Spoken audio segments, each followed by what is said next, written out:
ሃይማኖተኛ ነህ? አዎ። በምን አውቃለሁ? ይሄው ማህተቤ ይላል። አንዳንድ ጅላጅል ማለት ነው። በማህተብ ሃይማኖተኛ መሆን አይታወቅም። ለጌጥም ያደርጉታል ሰዎች። ብዙ ሰዎች ማህተብ ያደርጋሉ። ማህተብ አድርገው ካፋቸው የሚወጣው ግን በጣም የሚያስደነግጥ እሱ አይደለም። ውሻም ገመድ አለው ያስራል። ላሙም በሬውም አንገቱ ላይ ክር ያስራል። እሱ አይደለም ዋናው። በተግባር መገለጥ አለበት ክርስትናችን። ሃይማኖትን እንደ ፓኬጅ እንደ ማቀፍ ብታዩት ሁለት ኤሌመንቶች አሉ በውስጡ ማለት ነው። እነዚህ ሁለት ነገሮች ማመንና መታመን ይባላሉ። ጥቅሶች ማድረግ በጀርባችንም በፊት ለፊትም ጥሩ ነው፣ ለሰው ያስተምራል። ግን እኛ መቼ ነው የምንረዳው እነዛን ጥቅሶች አለና ያ መምህር ብስጭት ብሎ ምን አለበት እንደው ገልብጠው እንኳን ቢለብሱት ምናልባት ወደ ውስጥ እንዲገባ። ተግባራዊ ክርስትና ማለት ስራ ያለው ክርስትና ማለት ነው።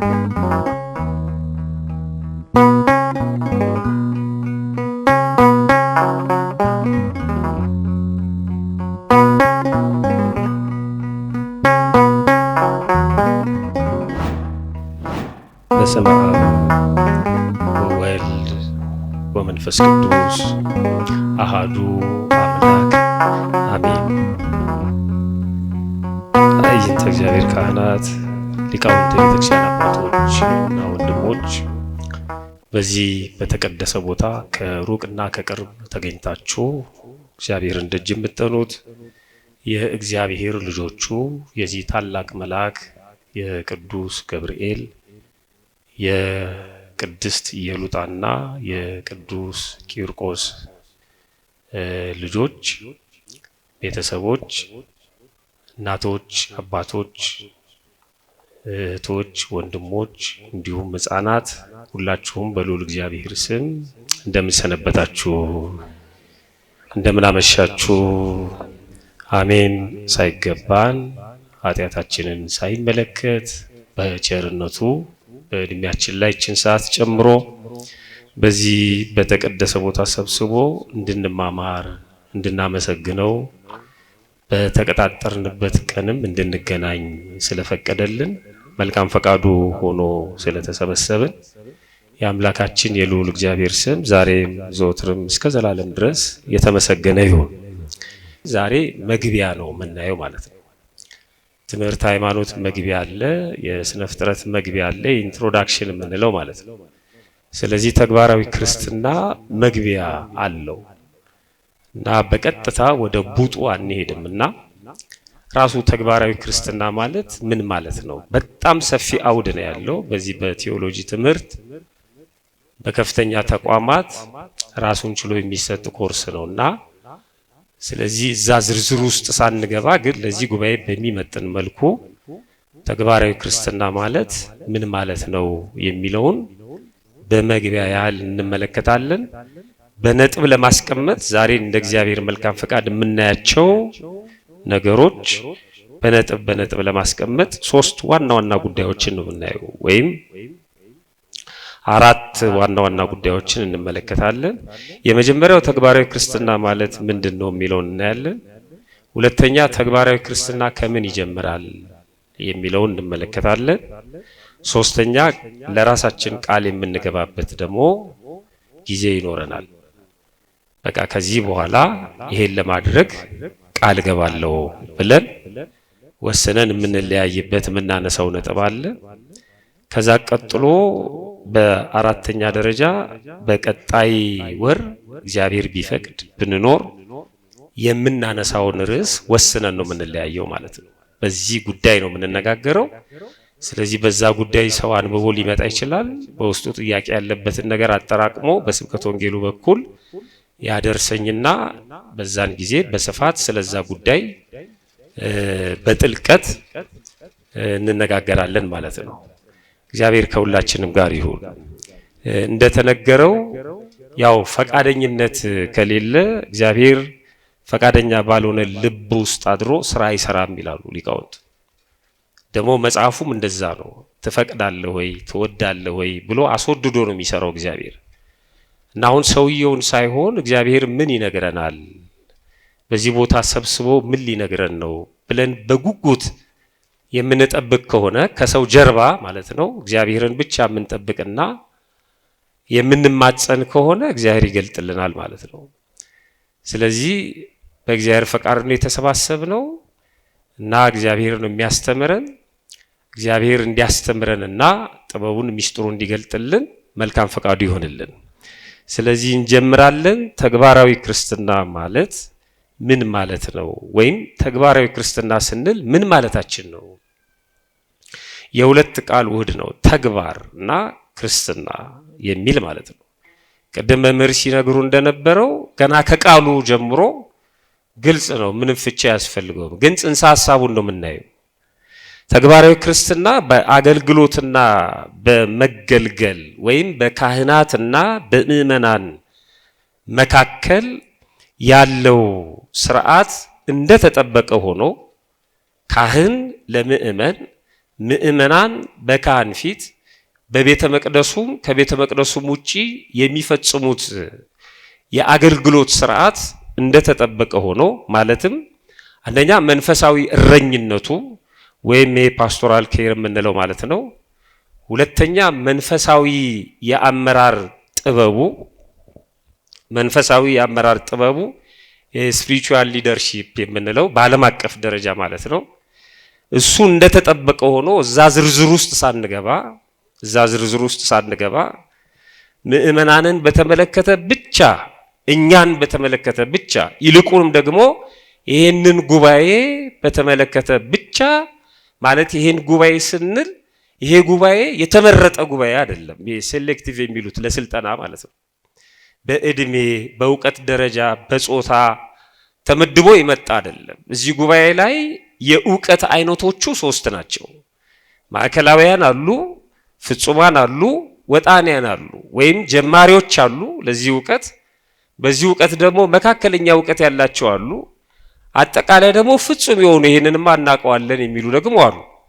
ስለዚህ እነዚህን ሁሉ በማከለ መልኩ ማስቀመጥ ስለሚያስፈልግ ምእመኑ በሚረዱት መልኩ ዝቅ ብሎ ያለውን ተግባራዊ ክርስትና ብቻ ነው የምናየው። አንዳንድ ሰዎች የውጭ ጽሑፎችን ትርጉሞችን ሁሉ አንብበን ሊሆን ይችላል። ቀጥታ እዛ ጉዳይ ላይ አንሄድም። እሱ ስልጠና ኮርስ እና ራሱን የቻለ የትምህርት የሰዓት ካሪኩለም ተቀርጾለት የምንሄድበት ስለሆነ ግን በምእመን ደረጃ እናቶችም ስላሉ፣ አባቶችም ስላሉ፣ ወጣቶችም ስላሉ፣ ሕፃናትም ስላሉ ምንድነው ተግባራዊ ክርስትና የሚለውን ባጭሩ ነው የምንመለከተው። ተግባራዊ ክርስትና ማለት ባጭር ቃል ለማስቀመጥ 3 ነገሮችን ማንሳት ይቻላል። አንደኛ ተግባራዊ ክርስትና ማለት ስራ ያለው ክርስትና ማለት ነው። ምን ያለው ክርስትና? ስራ ያለው ክርስትና። ብዙ ሰዎች አሁን ከዚህ በአፋ ናቸው። በነገራችን ላይ እኔ ሃይማኖተኛ አይደለሁም፣ እኔ አማኝ ነኝ የሚሉ ሰዎች አሉ። ምን ማለት እንደሆነ ራሳቸው ናቸው የሚያውቁት። እኔ አምናለሁ እግዚአብሔር እንዳለ በየትኛውም ቦታ አለ፣ ግን እኔ ሃይማኖተኛ አይደለሁም፣ የዚህኛው ቸርች አባል አይደለሁም የሚሏቸው ሰዎች አሉ። እነዚህ ስራ አልባ ናቸው ማለት ነው። ስራ ፈት ናቸው ማለት የሚሰሩትን አያውቁም። በስራ እንደሚጸደቅ መጽሐፍ ቅዱስ የሚያስተምረውንም አይረዱትም ማለት ነው። ወዝርዝሩ አልሄድም። በአጠቃላይ ተግባራዊ ክርስትና ማለት ስራ ያለው ክርስትና ማለት ነው። አንድ ሁለተኛ ተግባራዊ ክርስትና ማለት በስራ የሚገለጥ ክርስትና ማለት ነው። ረቂቅ የሆነውን የማይታየውን እኔ ብቻ የምረዳውን ክርስትና ለሌላው ለማሳየት ለመግለጥ የሚደረግ ስራ ወይም ለሌላው ክርስትናን የምንገልጥበት መንገድ ነው ተግባራዊ ክርስትና። ሃይማኖተኛ ነህ? አዎ። በምን አውቃለሁ? ይሄው ማህተቤ ይላል አንዳንድ ጅላጅል ማለት ነው። በማህተብ ሃይማኖተኛ መሆን አይታወቅም። ለጌጥም ያደርጉታል ሰዎች። ሌሎች ብዙ ሰዎች ማህተብ ያደርጋሉ። ማህተብ አድርገው ካፋቸው የሚወጣው ግን በጣም የሚያስደነግጥ ነው። እሱ አይደለም። ውሻም ገመድ አለው ያስራል፣ ላሙም በሬውም አንገቱ ላይ ክር ያስራል። እሱ አይደለም ዋናው። በተግባር መገለጥ አለበት ክርስትናችን። ብዙ ሰው እንደዚህ ነው አይደለም? ጥቅስ እንጽፋለን እግዚአብሔር ፍቅር ነው የሚል ግን ካፋችን የሚወጣው ስድብ በጣም ከባድ ነው። በጣም የታለ የእግዚአብሔር ፍቅርነት? መኪናችንም ላይ እንለጥፋለን ግን እኛ የለንበትም። እንደውም አንድ መምህር ሲናገሩ እንደው ምንጽፋቸው ጽሁፎች ቲሸርቶቻችን ላይ በጣም የሚገራርሙ ናቸው። የመጽሐፍ ቅዱስ ጥቅሶች ናቸው። ጥሩ ነው ስዕል ከማድረግ እነሱን ጥቅሶች ማድረግ በጀርባችንም በፊት ለፊትም ጥሩ ነው፣ ለሰው ያስተምራል። ግን እኛ መቼ ነው የምንረዳው እነዛን ጥቅሶች አለና ያ መምህር ብስጭት ብሎ ምን አለበት እንደው ገልብጠው እንኳን ቢለብሱት ምናልባት ወደ ውስጥ እንዲገባ ጥቅሱ ቲሸርቱን ገልብጠው ሲለብሱት ጥቅሱ በምን ይሆናል ማለት ነው በውስጥ በኩል ይሆናል ማለት ምናልባት እንኳን ቢገባ ብሎ ማለት ነው ውጪ ነው እሱ የሌለው ማለት ነው ሁለተኛው እሱ ነው በስራ የሚገለጥ ክርስትና ማለት ነው ሶስተኛው ተግባራዊ ክርስትና የሚማሩት ብቻ ሳይሆን የሚኖሩት ክርስትና ማለት ነው እንደ አዳማ ደብረ ሰላም ቅዱስ ገብርኤል ቤተክርስቲያን መርሃ ግብሩ በዚህ መልክ መዘጋጀቱ ባንናል ማለት ነው አንደኛው መርሃ ግብር ትምህርት ብቻ የምንማርበት መርሃ ግብር በተለይ የረቡዕ ሳምንታዊ ጉባኤ በዛ መልኩ ይቀጥላል ስብከቱም እንደተጠበቀው ነው እንዲህ አይነት መርሃ ግብሮች ደግሞ ወደ ስራ የምንሄድባቸው መርሃ ግብሮች መሆን አለባቸው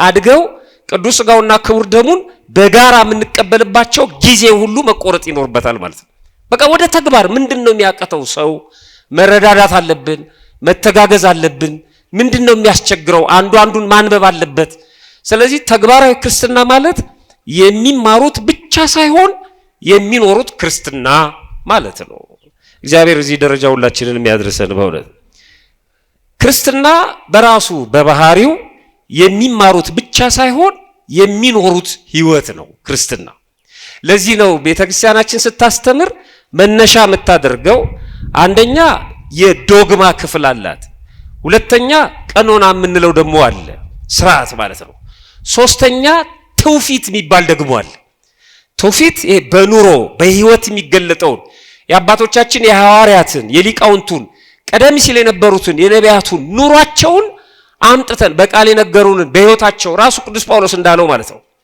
እኛ እንደምንኖረው ወግ እንዳስተማርናችሁ ብቻ ሳይሆን እንዳሳየናችሁም እንድትኖሩ እንፈልጋለን ብሎ እንደተናገረው ማለት ነው ስለዚህ ክርስትና በራሱ በጠባዩ የሚማሩት ብቻ ሳይሆን የሚኖሩት ነው ማለትም ከንድፈ ሐሳብ ወደ ተግባር የሚሻገሩበት ማለት ነው ይሄ በትምህርት ቤት ቲዮሪና ፕራክቲስ የምንለው ማለት ነው ከቲዮሪው ዓለም ወጥተን ወደ ልምምዱ ወደ ተግባሩ የምንገባበት ነው ከንድፈ ሐሳብ ወደ ተግባር የምንሸጋገርበት ነው በጣም ጥሩ ዝም ብለን ሃይማኖት የሚለውን ነገር እንውሰድ ምንድነው ሃይማኖት አሁን ሃይማኖት ማለት ሃይመነ ከሚለው ግስ ይወጣ ያልኩ እየዘረዘርኩኝ መሄድ አልችልም ምክንያቱም እሱን በትምህርት እናውቀዋለን ተብሎ ስለሚገመት ሁላችንም ሃይማኖተኞች ነን ሃይማኖት ግን ጽንሰ ሐሳቡ ሁለት ነገሮች አሉ በውስጡ ሃይማኖትን እንደ ፓኬጅ እንደ ማቀፍ ብታዩት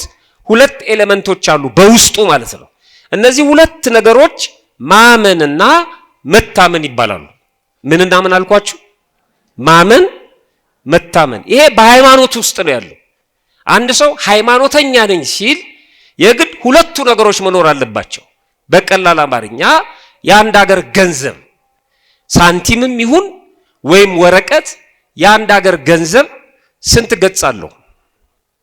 ገጽ አለው ሁለት ፊት ለፊትና ጀርባ ምንለው ማለት ነው በጀርባው ወይም በፊት ለፊቱ ያለው ስዕል ወይም ጽሑፍ ቢጠፋ በፊት ለፊቱ ወይም በጀርባው ያለው አንድ ብቻ ገጽ ኖሮት ያ ብር ህጋዊ ሊሆን ይችላል አይችልም ሁለት ገጾች ግን አንድ ወረቀት ላይ ነው ያሉት እሱ ነው ብር የሚያስብለው ሃይማኖትም ሁለቱ ገጾች በአንድ ላይ የታተሙበት ማመንና መታመን ማለት ነው ሃይማኖት ወይም እምነት ያው ነው ማመንና መታመን ሃይማኖት ማመንና መታመን እምነት ይባላል ይሄንን እንድታነቡ መጠቁማችሁ ሁለት መጽሐፍቶች አሉ ካገኛችኋቸው ምናልባት ቤተ መጽሐፍት ሊኖሩ ይችላሉ አንዱ ወንድማችን መምህር ዲያቆን ብርሃኑ አድማስ የጻፈው የትምህርት ሃይማኖት መግቢያ የሚል መጽሐፍ አለ ሁለተኛው ሊቀ ትጉሃን ኃይለ ጊዮርጊስ ዳኜ የተባሉ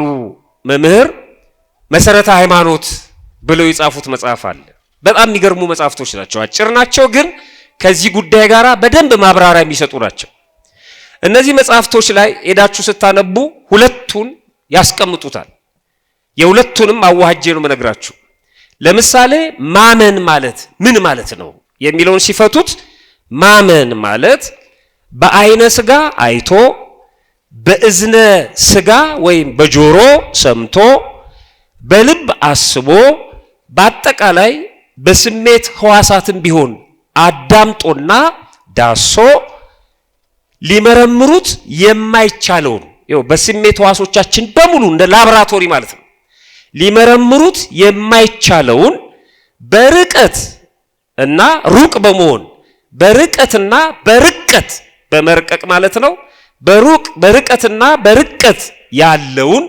ይሆናል ይደረጋል ብሎ መቀበልና እግዚአብሔር አለ ይኖራል ሁሉን ገዢ ሁሉን ያዥ ነው ብሎ በልበ ረቂቅ መሳልና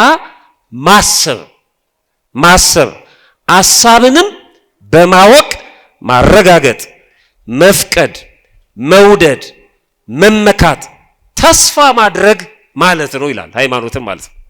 አሁን ይሄን ሁሉ ላጽፉት ይችላልላችሁ ግን ደግሞ እድሜ ለቴክኖሎጂው አይደለም ዘደብረ ሰላም አዳማ ሚዲያ አለ እነሱ ኤዲት አድርገው ያስቀምጡታል እዛ ላይ ማየት ነው።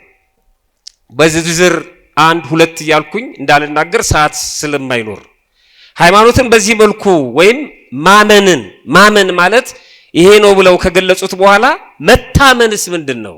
መታመን ተስፋ ማድረግ መውደድ መመካት መፍቀድ ማረጋገጥ ረቂቅ የሆነውን በልብ በአሳብ ማለት ነው።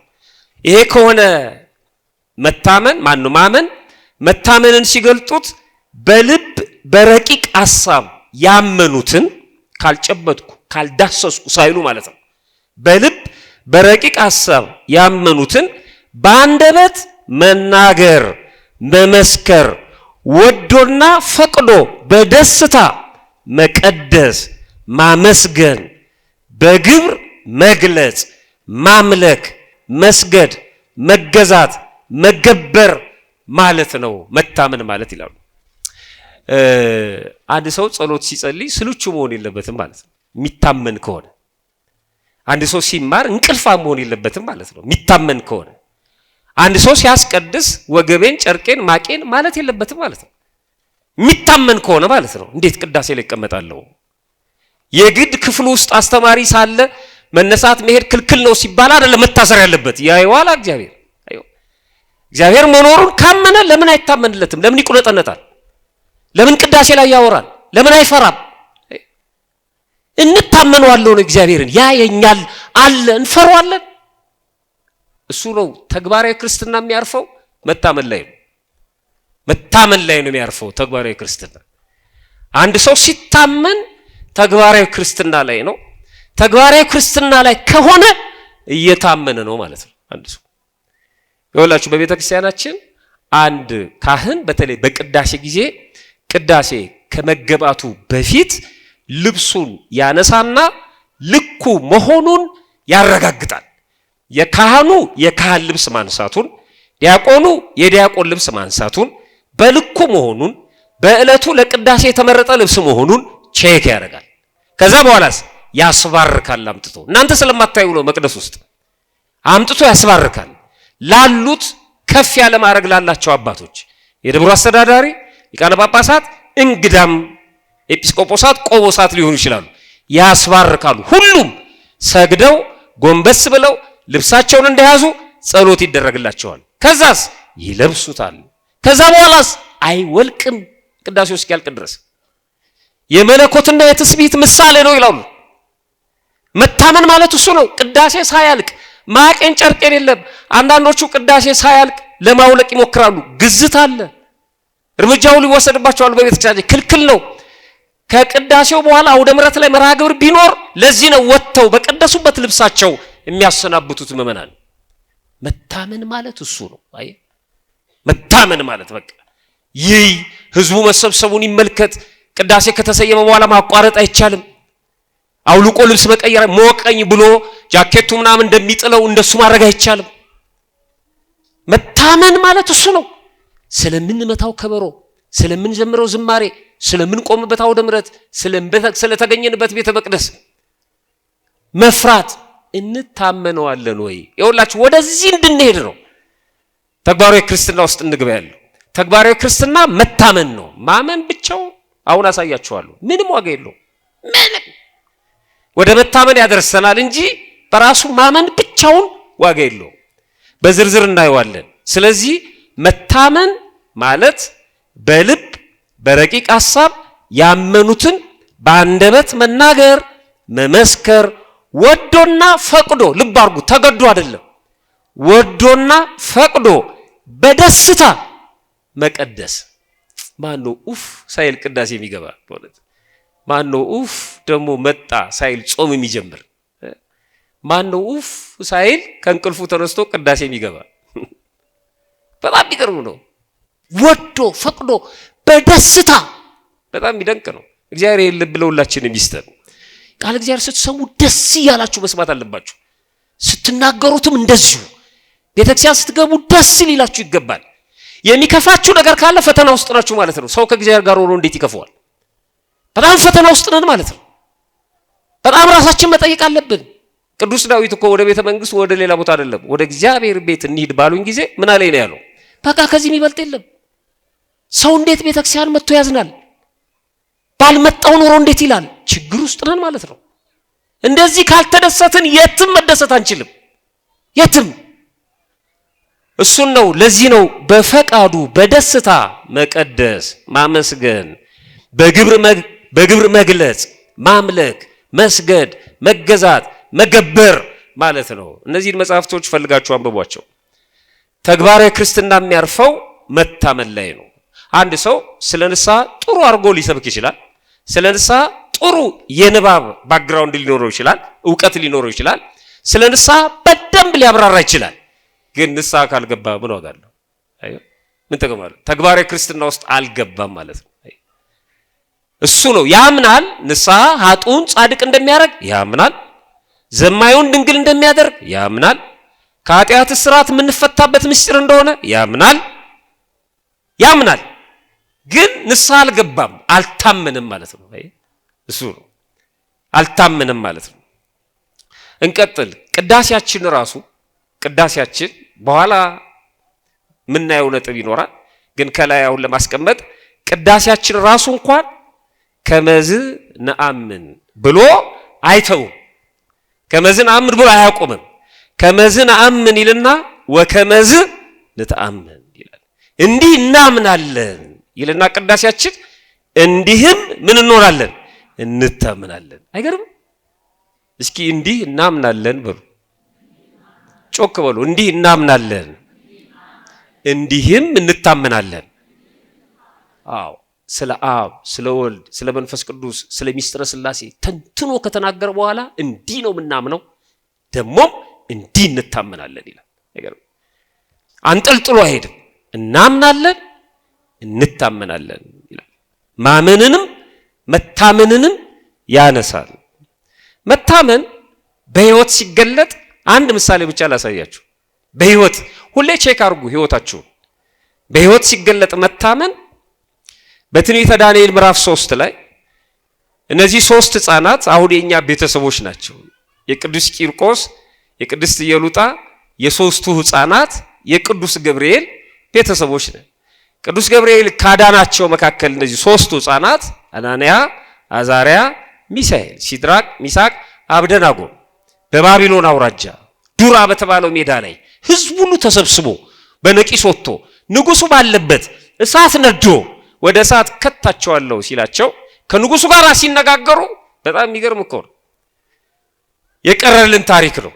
እንደዚህ አሉት፣ የምናመልከው አምላካችን ከሚነደው ከእሳቱ እቶን ያድነን ዘንድ ይችላል። ንጉሥ ሆይ ከእጅህ ያድነናል አሉት። ይሄ አሁን ማመን ነው መታመን ነው? ንገሩኝ። ማመን ነው። እናምናለን እንደሚያድን እግዚአብሔር የሚሳነው የለም አሉት። ማመናቸውን ገለጹ። ምንም የለም የሚሳነው፣ ያድናል እግዚአብሔር፣ ከእጅ ያድነናል። ከእጅ ለምን አሉት? ከእጅ የሚያድናችሁ ማን እንደሆነ ያሉ ስላለ ተው አትጨነቅ፣ ከእጅ ያድነናል አሉና ቀጥሎ ምን አሉ? ነገር ግን ንጉሥ ሆይ እርሱ ባያድነንም አሉ። ይሄ ከባድ ቃል። ያድነናል አሉና ምን አሉ? ባያድነንም። መጠራጠራቸው ነው አይደለም። ምን እያሉ ነው? ማዳንና አለማዳን የማድርሻ ነው እያሉ ነው። አዎ የሱ ድርሻ ነው። እሳት ውስጥ ገብተን ጧ ብለን ተቃጥለን ነደን አረን ልንሞት እንችላለን። መንደዳችንን አይተህ ግን አላዳናቸውም እንዳትል፣ በነፍስ ምን ያደርገናል? ያድነናል። አንተ እሱን ነው እሳት ውስጥ መክተት ነው አንድ ያንተ ፍርድ፣ እንዳትሳሳት አሉት። እኛ እንዲህ አይደለንም። የታለ እግዚአብሔር ጠርቼው ነግሬው ከመካከላችን አንድ ሰው በሞት ሲወሰድ አይደለም ረስቶኛል እንለዋለን። የሚገርም እኮ ከቤት በሰላም ወጥቼ የሆነ ችግር ሲያጋጥመን የታለ እግዚአብሔር? ይኸው እናምነዋለን እንጂ አንታመነውም ብዙዎቻችን። በጣም የሚገርመው እሱ ነው። ይሁና ይኸው እንደ ኢዮብ እግዚአብሔር ሰጠ፣ እግዚአብሔር ነሳ። እኔ እግዚአብሔር ላይ ወሰዱብኝ እንጂ ይሄ ሌላው ጠቅላላ ቢወሰድ በቃ ይወሰድ። ሰዎች ነን፣ አትዘኑ እያልኳችሁ አይደለም። እንደነግጣለን፣ እናዝናለን፣ ግን ችክ ማለት የለም። ዘሌ ለጊዜው እንደነግጣለን። ኢዮብም ደንግጧል እኮ አዝኗል። ያድነናል አሉት። ባያድነንም ንጉሥ ሆይ እሱ ባያድነንም አማልክትህን እናመልክ ዘንድ ላቆምከው ለወርቅ ምስል እንዳንሰግድ እወቅ አሉት። ባያድነንም እንኳን እወቅ። አያድነንም ማለት አይደርስልንም ማለት አይደለም። ለጊዜው መከራ ላይ ያጋጥመን ይችላል። በስጋ ሞት ልንሞት እንችላለን። እሳት ውስጥ ልንገባ እንችላለን። ያው እነ ቅዱስ ጊዮርጊስ ተፈሽተዋል እኮ፣ ሌሎችም ተቃጥለዋል። እነ ቅዱስ እስጢፋኖስ ተደብድበዋል፣ ተወግረዋል። ሊሆን ይችላል። ይሄ በመሆኑ ግን በእግዚአብሔር ያለንን እምነት አይሸረሽረውም። ባያድነንም ሰው በልቶ ጠጥቶ ሲያገሳ ተመስገን ይላል። በልቶ ጠጥቶ ካላገሳው ግን ዝም ይላል። ምሳሌነቱ ሲከፋን እናመረዋለን፣ ደስ ሲለን ደግሞ እናመሰግነዋለን። ኧረ ተው የባሰ አለ፣ ከዚህ በላይ ምን ይመጣል ነው ምንለው። እግዚአብሔር ሁላችንን ይቅር ይበለን። በእውነት እንዴት እንደሚታገሰን አያችሁ። እግዚአብሔር የፈለገ ይሁን ባያድነንም መታመን እሱ ነው። በህይወታችን ይሄ ነው። እነዚህን ሶስት ህፃናት ማስታወስ ነው። ማመን እና መታመን። ተግባራዊ ክርስትና መታመን ላይ ያርፋል። ወንጌል የሚሰበከው ለማመን ብቻ አይደለም። ላላመኑ ይሰበካል፣ ያምናሉ። ካመኑ በኋላ ግን በቃ ማለት አይደለም። እንዳመኑ መስራት አለባቸው። ለዚህ ነው ቤተክርስቲያናችን ቅዳሴ ላይ አንዱና ትልቁ ጉዳዩ ወንጌል ነው። ወንጌልን ደግሞ ታነባለች፣ ታከብረዋለች፣ ታሳልመዋለች፣ ትስመዋለች። ወንጌልን ማለት ነው ትዳስሰዋለች። ወንጌል ሁለመናዋ ነው። ወንጌል ሲነበብ የተለየ ክብር አለ። እሱ ዝርዝሩን ቅዳሴ ላይ ማየት ትችላላችሁ።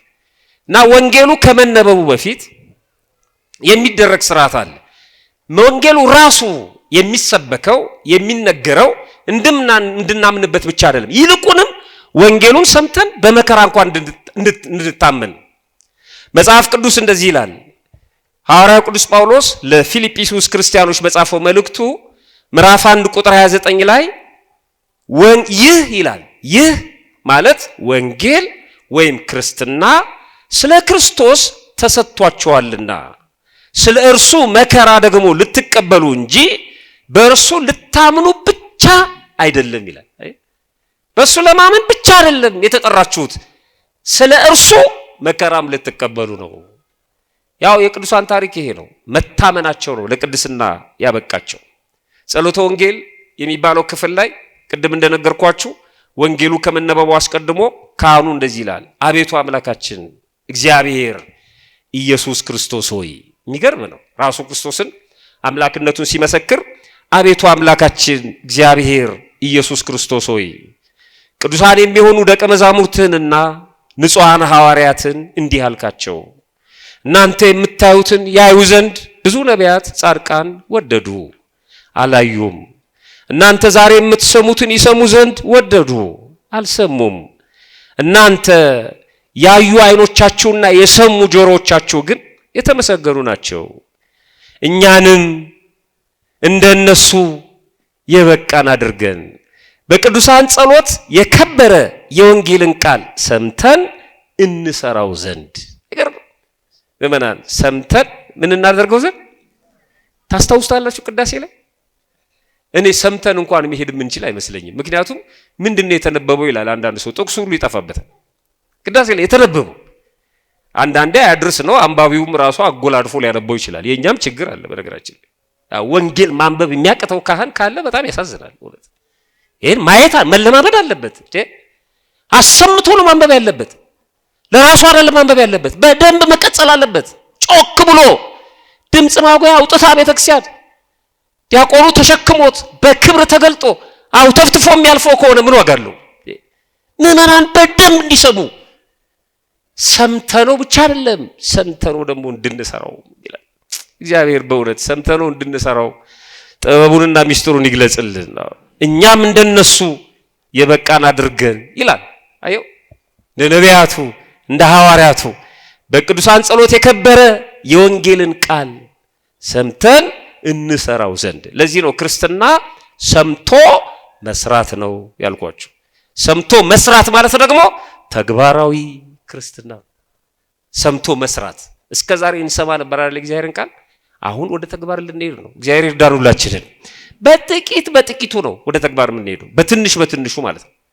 ሐዋርያው ቅዱስ ያዕቆብ በምዕራፍ 1 ቁጥር 22 ላይ ቃሉን የምታደርጉ ሁኑ እንጂ ራሳችሁን እያሳታችሁ የምትሰሙ ብቻ አትሁኑ።